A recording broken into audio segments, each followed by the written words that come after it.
ஸ்தோத்திரம். ஏவிஎம் ராஜுக்கு ஆண்டவர் கடன் நல்லா கட்டுறதுக்கு உதவி செய்தார்.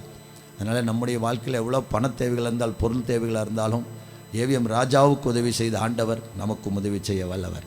அல்லேலூயா. அதனால் உங்களுக்கு இருக்கிற கடன் பிரச்சனைகளை, பணங்களை பார்த்து நீங்கள் என்ன செய்யாதீங்க, பயப்படாதீங்க. ஆண்டவரை உறுதியாக பிடிச்சிக்கங்க.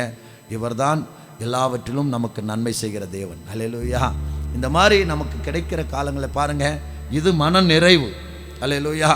இது மன நிறைவு. என்ன அப்படின்னா, கர்த்தருடைய வேலையை நம்ம செய்கிறோம், அவருடைய வேலையை நம்ம செஞ்சால் நமக்கு வேண்டிய கூலி அவர் தருவார். அல்லேலூயா.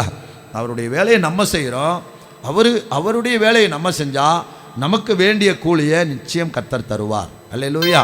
அதனால் நிச்சயமாய் ஆண்டவருடைய ஊழியத்தை நம்ம எல்லாருமே செய்யணும். எல்லாரும் ஆண்டவரை பற்றி சொல்லணும். ஆண்டவரை பற்றி என்ன செய்யணுங்க, அறிவிக்கணும். நம்ம பிறந்தவங்க, நம்ம கூட இருக்கிறவங்க, சொந்த பந்தம், நம்ம பழகிற ஜனங்க, நம்ம போகிற ஜனங்க, பார்க்குற ஜனங்க, சரிங்களா? நம்ம எல்லாருக்கும் இந்த ஊரில் மட்டும்தான் அறிவிக்கணுமா அப்படின்னா இல்லை. நம்ம எங்கே போனாலும், எந்த ஊருக்கு போனாலும், எந்த இடத்துக்கு போனாலும் ஆண்டவரை பற்றி சொல்ல வேண்டும். அல்லேலூயா.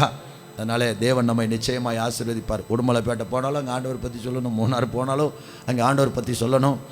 ஸ்தோத்திரம். ஒன்றே ஒன்று என்ன அப்படின்னா, நான் ஆண்டவரை பற்றி சொல்லி அந்த ஆத்துமா ஆண்டவரை ஏற்றுக்கொண்டால், ஒருவேளை உடுமலைப்பேட்டையில் இருக்கிற ஆத்துமா உடுமலைப்பேட்டையில் இருக்கிற சர்ச்சுக்கு போகும், மூணாறில் இருக்கிற ஆத்துமா மூணார் சர்ச்சுக்கு போகும். ஆனால் அந்த ஆத்துமா ரட்சிக்கப்பட்டதுக்கான பலன் என் பேரில் தான் கர்த்தர் எழுதுவார்.